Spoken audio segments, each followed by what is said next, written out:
We'll start with disclosures.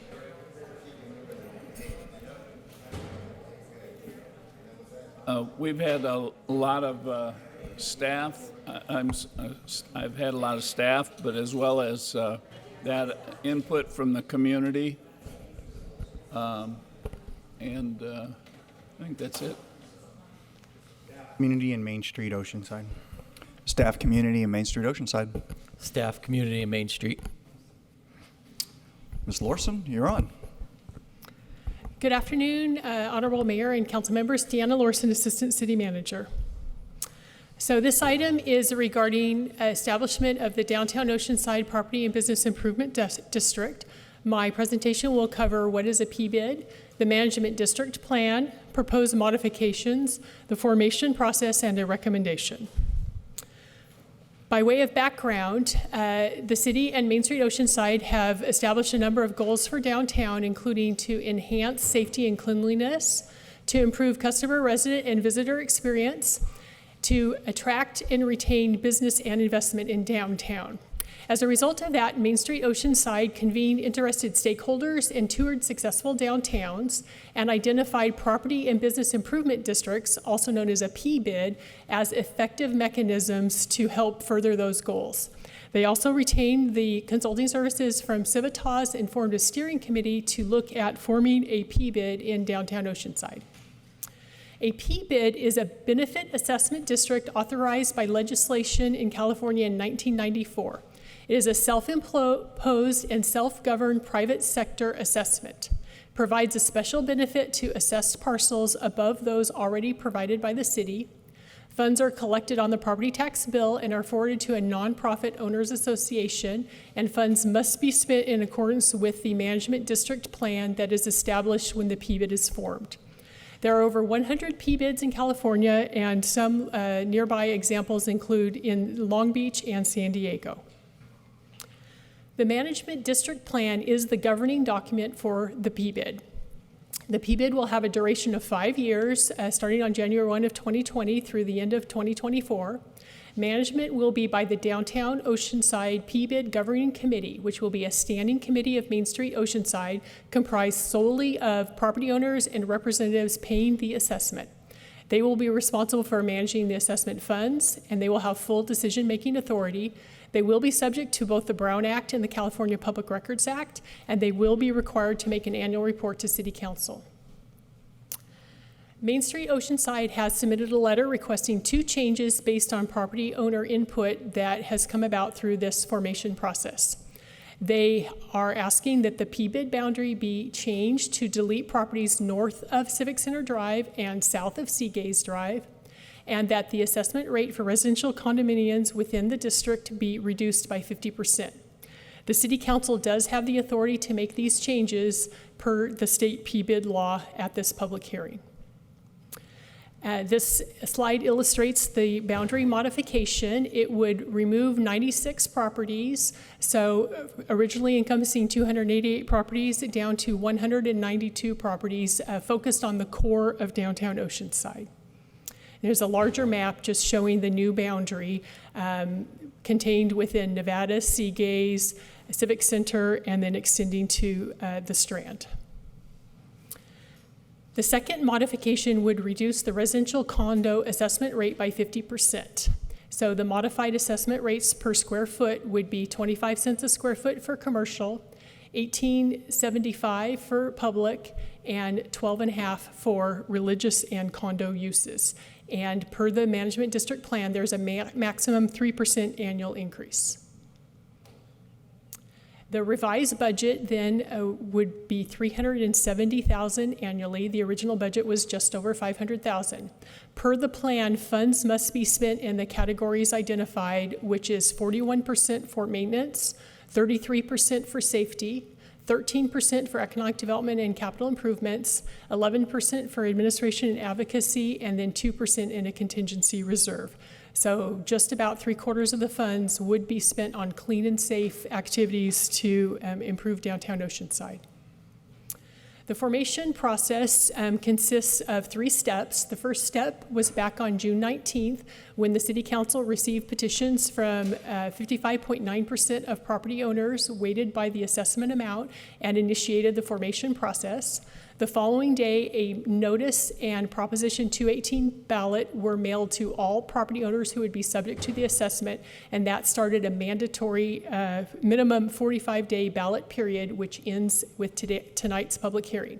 Tonight is the final step in the process, and so council's role is to receive public testimony and then tabulate the ballot. And in order for the PBID to be formed, ballots in favor must exceed the ballots opposed, weighed by the assessment amount. And our recommendation tonight is that the council hear public testimony regarding the proposed formation and receive ballots from affected property owners, that they close the public hearing and direct or authorize the city clerk to count the ballots, and then recess while the ballots are being counted. Then once the ballot results are known, resume the meeting, call for the clerk to report the results of the balloting process. And if the PBID is approved by the property owners through the ballot, then adopt the revised resolution forming the PBID as modified, approving the assessment formula, and levying the assessments. Be happy to answer any questions you may have. Thank you.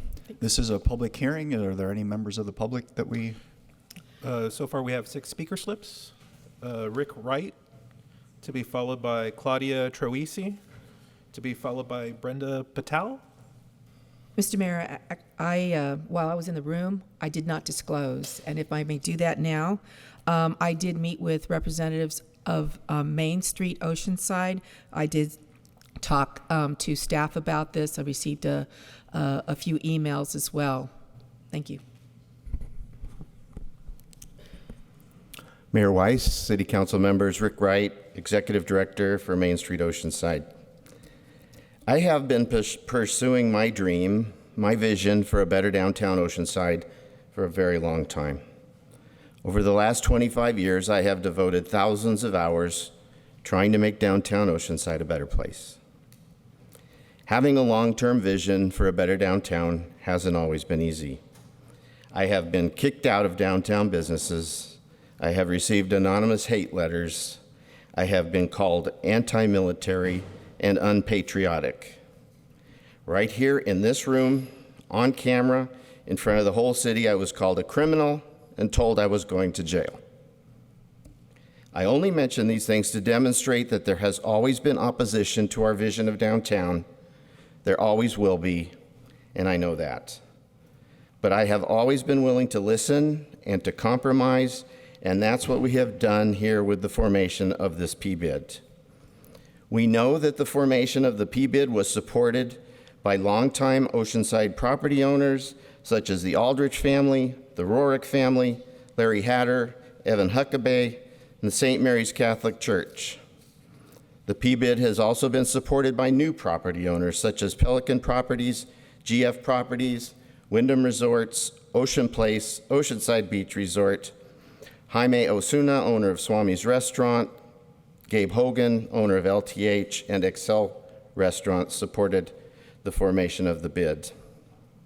And I think that all of us who worked so hard on the formation of this PBID will be very gratified with the results of the balloting that we will hear shortly from the city clerk. But after you approved the formation of the PBID on June 19th, we went to ballot and subsequently received additional new input from some property owners.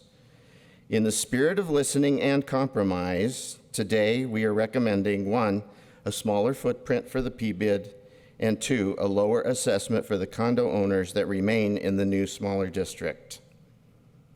To be sure, the amount collected in assessments will be smaller, but I promise you that we will make every single penny count towards creating a cleaner and safer downtown.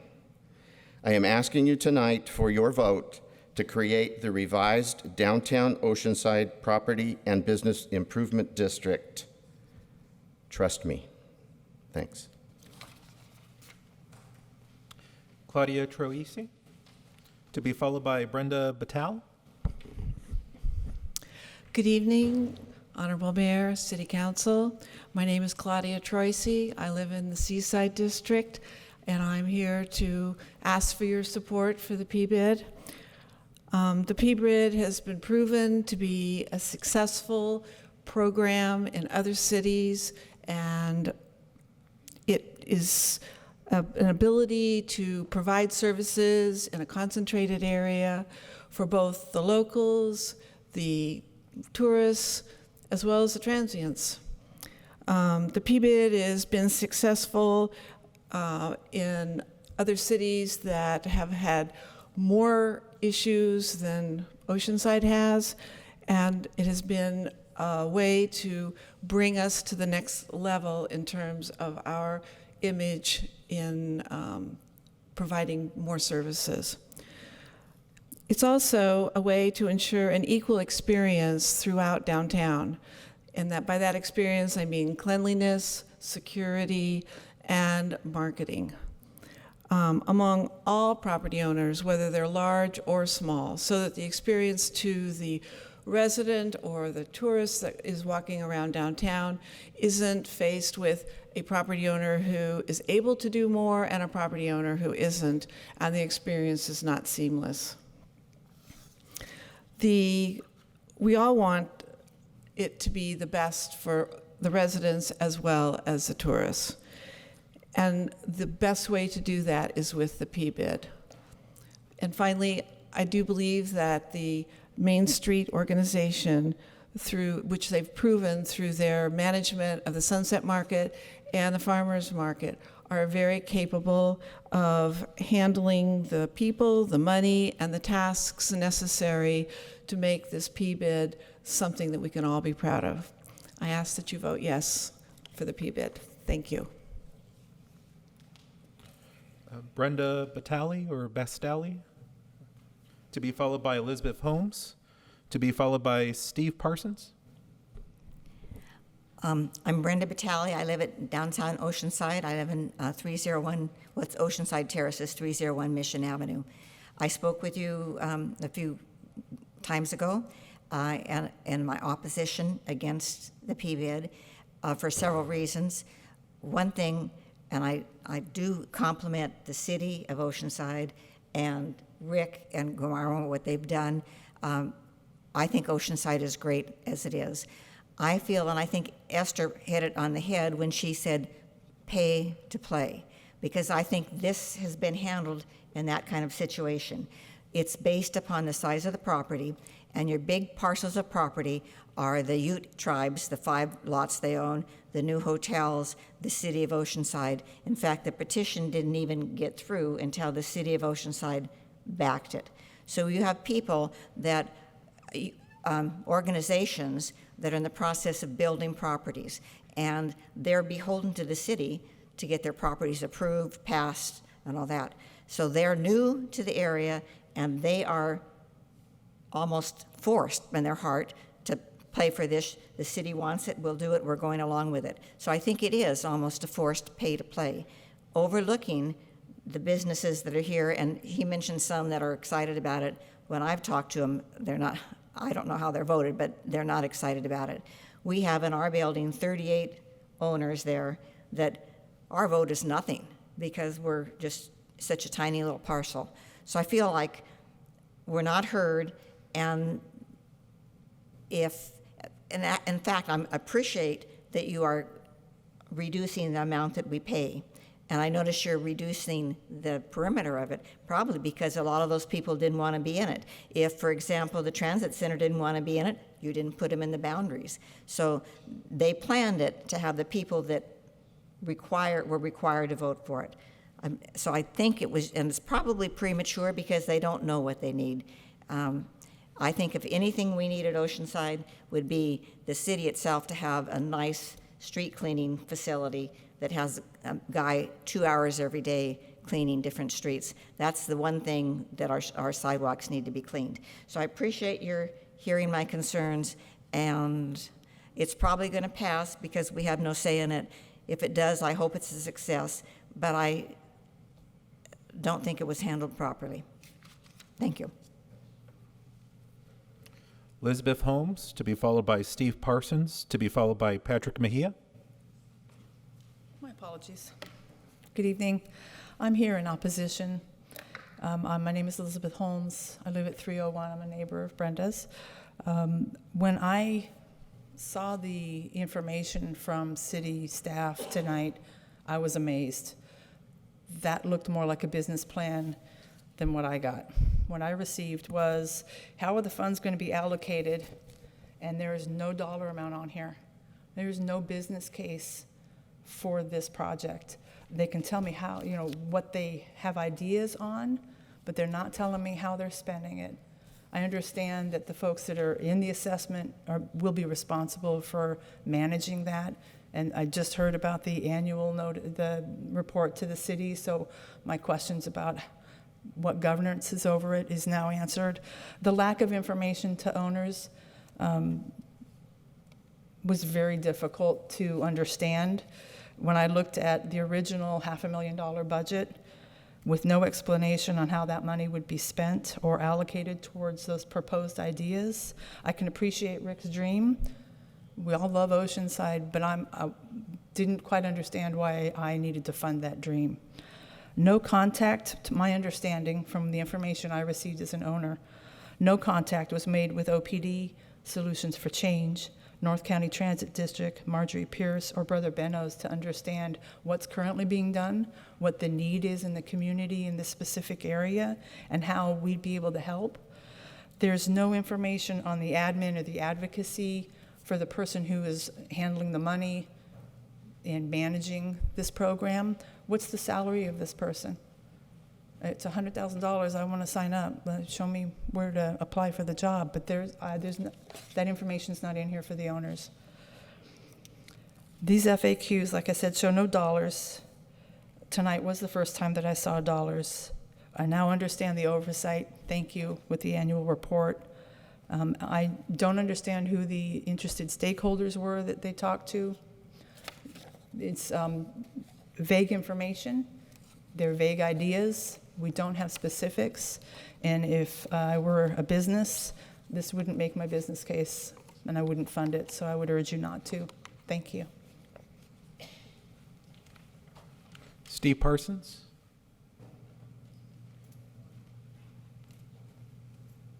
Oh, Stephen Bridgestar Parsons? Yeah. To be followed by Patrick Mejia. Okay. Do I wait for the green light or? You could go right now. Okay. Yeah, well, thank you for the opportunity to speak. This is my wife, Bridget, and I'm Steve Parsons, and we own individually a condo in downtown Oceanside, so within the PBID district. And we're just on the fence about how to vote, and essentially, we're kind of looking at this, and there's a lot of good ideas. We just wish we had more detail so we knew what the money was going towards, and a little bit more specifics. I came here to also kind of ask how we originally arrived at the $500,000 budget. I didn't know that it had been brought down to the $300K, so that's mitigates somewhat some of the concerns. Wanted to know how we arrived at the apportioning of the whole budget. How did we allocate this much percent for one thing and this much percent for safety and so on? And then had some questions about how the PBID governing committee works. How do you determine how it's staffed? And how do they go about deciding how the money is essentially spent? And then also, is it possible to make sure that there's representation for individual condo owners on that committee? So I don't know if you had anything or. Yeah, that was just one idea, that we really want to make sure that there are individual condo owners that are represented on the committee, because we were not consulted really in the forming of this. So to make sure there's representation as a block even would be a good thing, because the other businesses and city and stuff are going to be represented as a block as well. So Thank you. thank you. Patrick Mejia.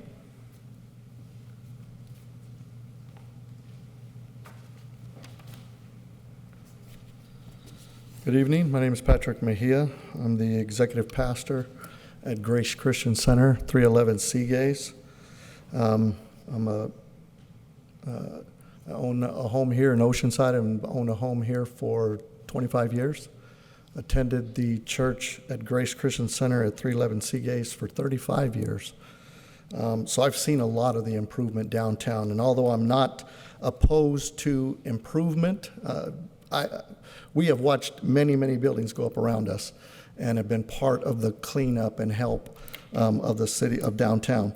But we were shocked with the assessment notice that we had because it was the first notice that we received. So the first notice that we received to our property was simply that, by the way, you need to show up to a meeting and vote yes or no. So that was number one. So there wasn't sufficient notice that went out to every single business. I can't speak to all the businesses, but to our business, that was the first notice that we received. We have some concerns, and some of those concerns really are around some of the concerns that were already mentioned, that the specifics, it's very vague as to what some of the improvements and special conditions are for each one of those property owners. That there is no avenue of opting out whatsoever, that we will be assessed this to our property taxes and no way to say, no, we don't want to pay this. Or if we have a dissatisfaction with some of those things that are provided, our dissatisfaction will just go to a board, a governing board, and nothing against your company at all, but to a governing board of unelected officials. So unelected officials that will make a decision that's assessing money to a nonprofit. That's a concern of ours. It's a 5-year pilot program, a 5-year pilot program. Why not a 1-year or a 2-year pilot program that can then be assessed and looked at? But 5 years that can be increased 3% each year. And then at the end of 5 years, who's going to tell this to go away?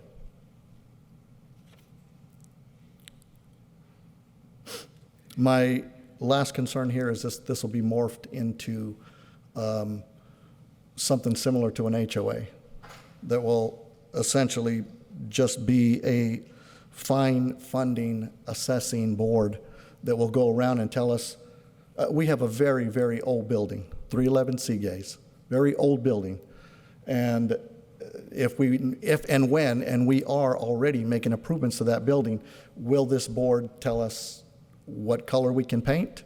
Will it tell us when we have to trim the trees, et cetera, et cetera? So again, we're in opposition. I thank you for your time. Thank you. Are there any additional speakers? Okay, seeing none, just so you know, I'm going. I haven't registered. Can I speak? Yes, you may.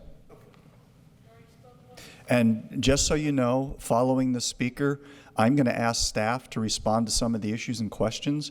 For those of you that are here opposed, when I hit this gavel to close the public hearing, they will no longer take your votes. So if you have not yet voted formally and turned it in, you need to do so now. Mr. Mayor, would you entertain a couple of minutes after the before you do the gavel, so that staff will have a chance to address some of the concerns possibly that might affect their vote? Sure. Thank you. Ready? My name's Sean Weatherall. I have a business condo in the area. So this really seems based on, first of all, the piece of information we got. Like everyone else says, there's no specifics, there's no plan, there's no details, there's no definitions. I would like to know who are the coalition of property owners. I don't see that anywhere in anything I got. I don't know the difference between, I see commercial and condo, I kind of get that. Public, I kind of get who are in religious, but I don't really know who public is. Is that public? If anyone has that, after I'm done what I'm going to say, which is in about 30 seconds, I'd like somebody to tell me that and who this coalition is.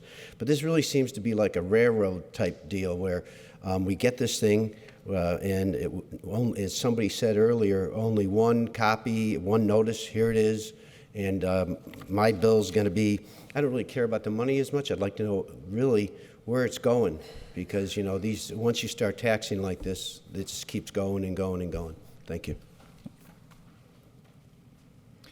Okay, at this time we will come back to staff if you would like to address some of their issues. Thank you, Mayor and Council. Deanna Lorson, Assistant City Manager. So Main Street Oceanside did begin working on this quite a number of months ago. I did attend several steering committee meetings. I know that they hosted open houses. I do know that they did go door to door and tried to solicit input. They can elaborate in more detail all the ways that they tried to obtain input, but there was an input process that happened before we brought the item forward to start the formation process. The actual mailing of the ballot is the legal requirement to notify every property owner, but I know that there was other outreach that was performed that they can elaborate on. In terms of just defining public, that would be property either owned by the city of Oceanside or any other public entity. I believe the city is the only public entity within the proposed boundary.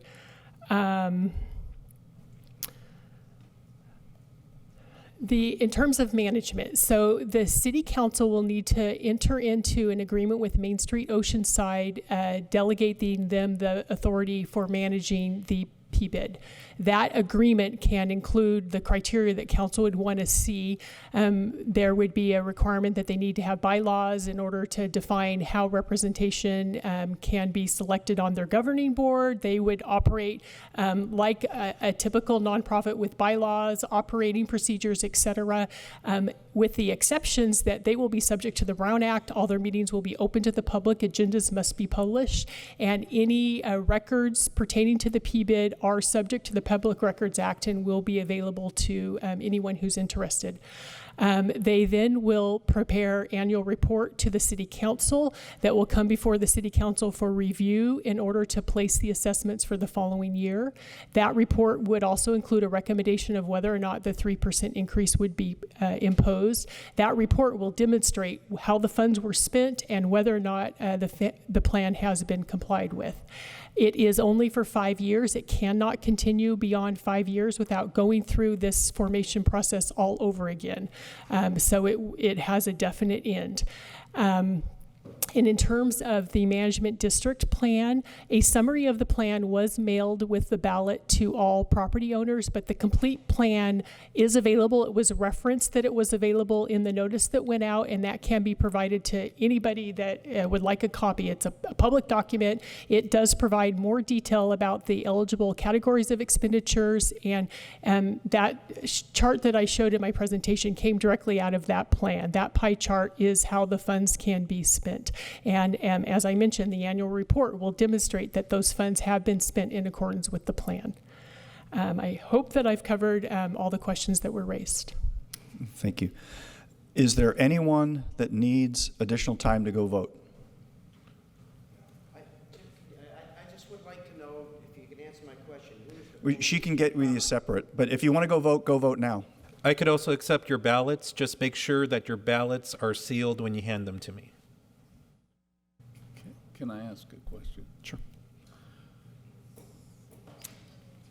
Can the 3% be reduced if we feel like it's not working at the price? Is that, or for that 3%, can that be reduced? So it's up to 3%. So council could maintain at the level amount if needed. The 3% is there in case there are contracts and inflationary increases, cost of living types of increases to contracts and so forth. But it doesn't have to be imposed, and that will be something that will be evaluated through the annual report and a request from Main Street with documentation to support any increase up to a maximum of 3%. And I heard somebody wanting an explanation of the management, and I didn't hear that in your summary there just now. How much is that person making? So the management category is, let me pull it up real quick. Maximum of 11% that can go towards administration and advocacy. That's $40,000 a year. So that's the maximum amount that Main Street could pay towards funding oversight of this district. A staff person, a part of a staff person, outreach, however they want to accomplish it, but that's the max amount that could be spent in administrative tasks. The rest of the funds have to go to the services that would be directly provided. And the last thing is, are these meetings that the board, if you will, that is overseeing this, are they going to be open to the public? Yes, they will be subject to the Brown Act, so they will have to be published ahead of time and open to the public. Anyone can observe and participate. Okay. Thank you. Because you have a light on, do you want to, because we're going to have to recess here while they tabulate the votes. Councilmember Rodriguez, do you want to? The commission, some of the residents were concerned that their voice would not be heard as a condo owner, and how is the makeup of that delineated within the language of the commission? Is there the ability to ensure that the condo residential residents have a voice, committed voice on that commission? So the bylaws have not been prepared, but they certainly can be and presented to council along with the contract between the city and Main Street to operate it. And those provisions could be provided for in the bylaws to make sure that there is broad representation from all segments of the PBID.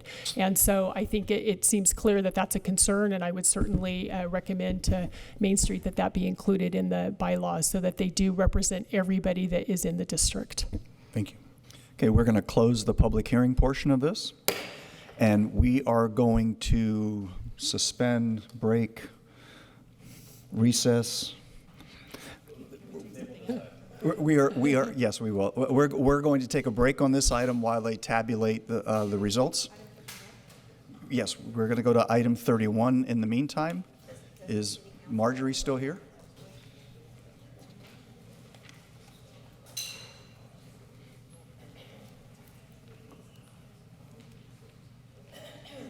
Good evening, Mr. Mayor, members of the council. Marjorie Pierce, Housing and Neighborhood Services Director.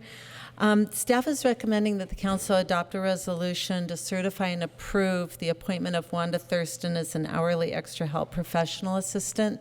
As you probably are aware, Wanda retired at the end of July, and she fills a critical position in which she has been our accountant and has handled multiple local, state, and federal audits that we have, which is unusual, or I guess it's unique to our department.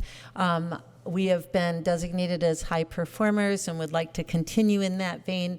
We have hired a replacement for Wanda. However, he has not had any sort of experience with the housing grants and the large Section 8 program that we run in. And we found that it's really important that the accountant not only stand the money piece and the auditing piece of this, but also that they understand the programs and all of the different rules that apply to the different grant programs that we operate. And that's why we're recommending that the council certify this appointment so that she can start immediately to provide consulting services to the new supervising accountant. Thank you. Is there any public? Item. Councilmember Sanchez? Move adoption. We have a motion and a second. Please vote.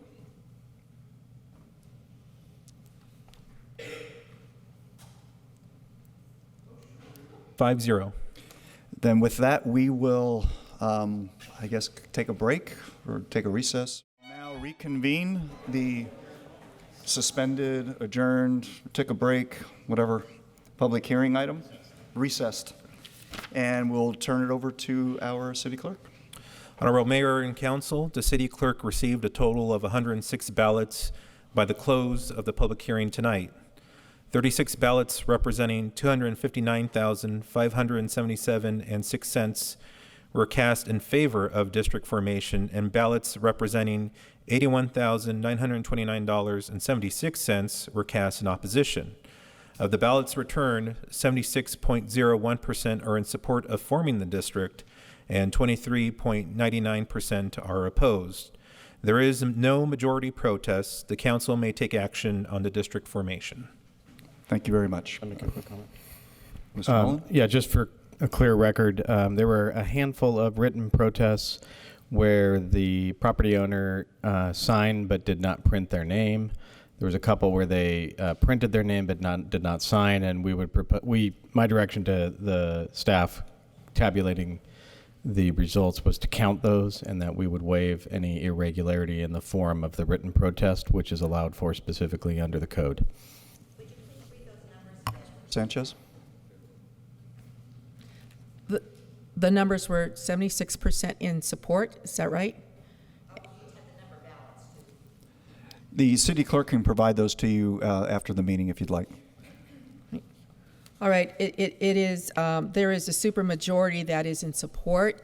I would like the comments to be taken into consideration through staff and Main Street Oceanside with respect to more detail, especially how money will be spent, the whole idea behind how representation will happen. And we always say if you're going to be taxed, then you need to represent, you need to step up. So this is very much like what happened with Measure X, in that it first passed and then we formed the oversight committee and all the rules that go with it. I know that Main Street Oceanside and even through the Downtown Business Association in the past were very much interested in how to improve the downtown.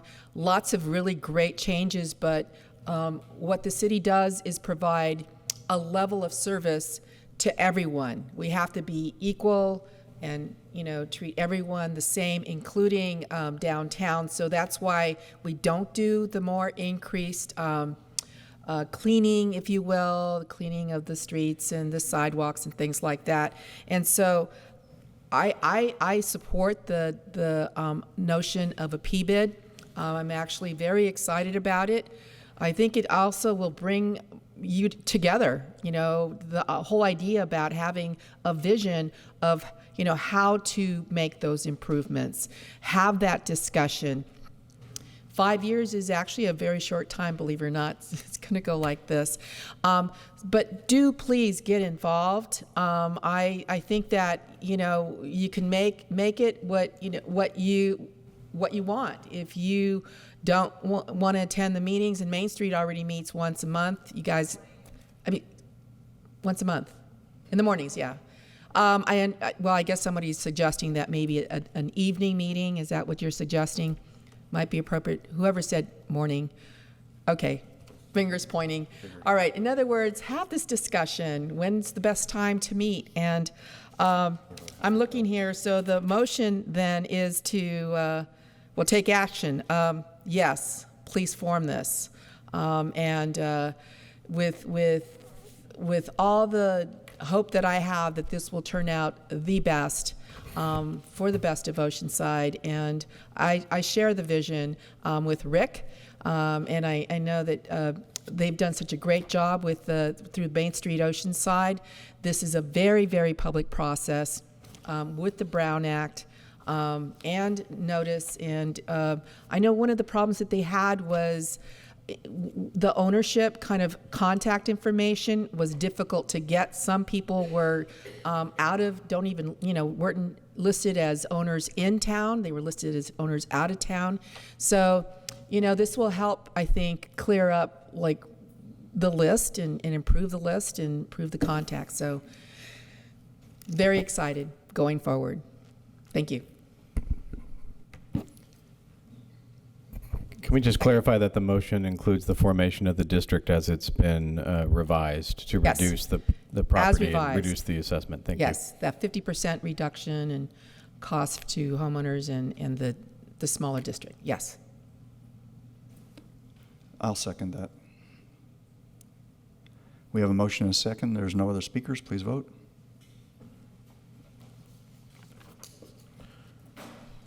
Motion approved, 5-0. Are there any general council member comments? Yes. Did you want to start, Jack? Okay, thank you. All right, well, I'll try to be quick here, but there are a couple of things that I really want to underscore. First, I did attend the Samoan Cultural Celebrations, both at Melba Bishop Park and at the Civic Center. This year included international competition in cup stacking. It's making a comeback in a very, very big way. We had truly international.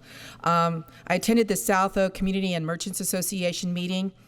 There were over 60 people in attendance, and they very specifically requested that the Coast Highway Corridor Study meeting, which is a workshop, but it's also a public hearing, be moved from 2 o'clock to 6 o'clock.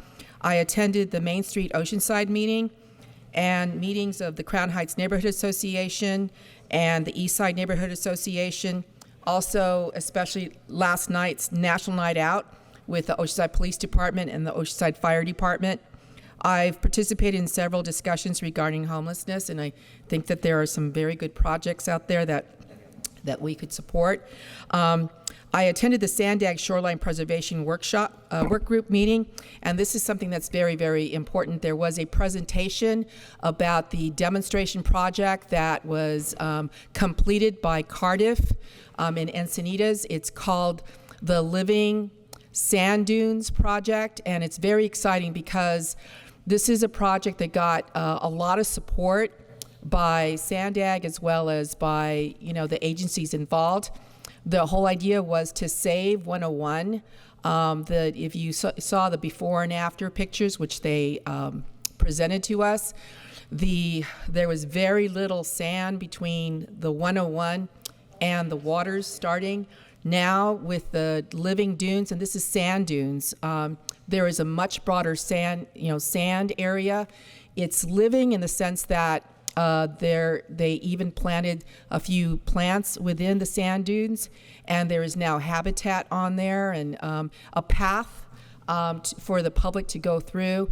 This has increased the sand on there, and I think it's something that we can really learn from. And I'm planning to take a tour and see how and if we can do this here in Oceanside to save sand. And just briefly, it basically is building it from the bottom up, so it's kind of hardscape on the bottom and then building up to the sand. It was really a very interesting project that they pursued, and as I said, all the environmental agencies supported it. And then I did also attend a planning meeting for the Census 2020. It's now at implementation stage, so on August 16th, there's a big meeting to basically present what it's going to look like. Oceanside especially has been undercounted in the past, especially 2010, and everything that we apply for in terms of grants or anything, we have to use the census number. So I'm really hoping the hard-to-count communities include veteran, Latino, Phil-Am, 0 to 5, believe it or not, homeless, and Samoan, African American. So basically, it's going to be very, very critical that we participate as a city in ensuring a complete count for the city of Oceanside. The timeline that when they're going to start, seeing, that you're filling out the questionnaire, and it's going to be online for the first time, is between April and say June, and after June, it's going to be when they knock on the door. We're hoping really to get people from the community to help and make sure that this gets done so that somebody knocking on the door is someone that you recognize, that, you're not going to pretend you're not home, that you're really going to, do this questionnaire. It's only supposed to take 10 minutes. It's a self-identification kind of a thing. There's no right answer. It's however you feel that you represent, who you are in terms of your background. So that's my report. Thank you. Councilmember Rodriguez. July, we're quiet. Council doesn't have any meetings. And so on July 1st, I welcomed my new baby girl, and who's 5 weeks today, and I spent a lot of time with my kids and my wife. That's all I have to report. I understand we have two speakers on the adjournment issue. Yes, we do. Call them, please. First speaker is Donna Geierman, to be followed by Arlene Hammerschmidt. Donna. First of all, thank you so much, Mayor Weiss, for allowing a couple of us to speak. And I apologize for making a mistake on the 2 versus 6 on the September meeting. So I do appreciate this time.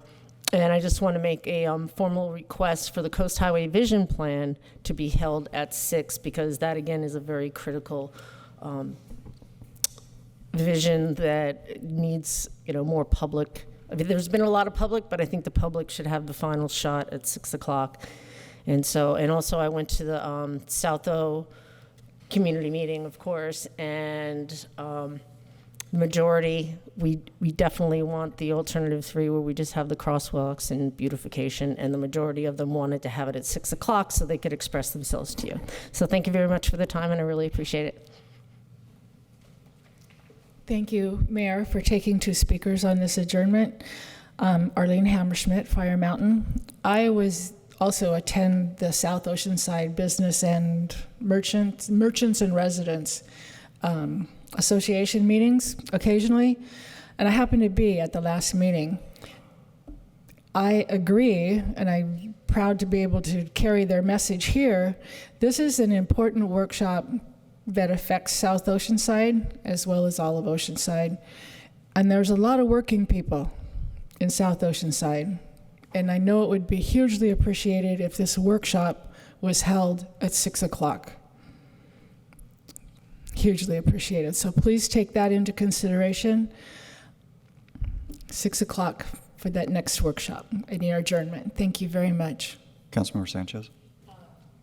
I would go ahead and like to make the motion to move the workshop from 2 o'clock to 6 o'clock. We have, since the time that was released, we've had a lot of, I have had a lot of requests that it be at 6 o'clock because of the huge impact on Coast Highway and on the businesses, especially, as well as the residents. So asking to move this to 6 o'clock.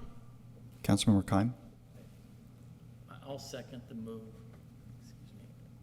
I'll second the move to 6, but I also want to be aware of other council members' schedules. I know this is only a week ahead of time, so I don't know what other events council members have scheduled, but if it's feasible, I would also support a 6 o'clock time. Deputy Mayor Feller. I'll support this one, but I've been doing this a long time, and there's not a big difference between what you get in the daytime as well as the nighttime. Councilmember Rodriguez. Yeah, I don't have any problem with the 6. I agree with Deputy Mayor Feller. You have working families that have children who at 6 o'clock, they're going to have to make arrangements for babysitters to come in. I mean, you pick one time, you're eliminating a demographic. You pick another, you're eliminating a demographic.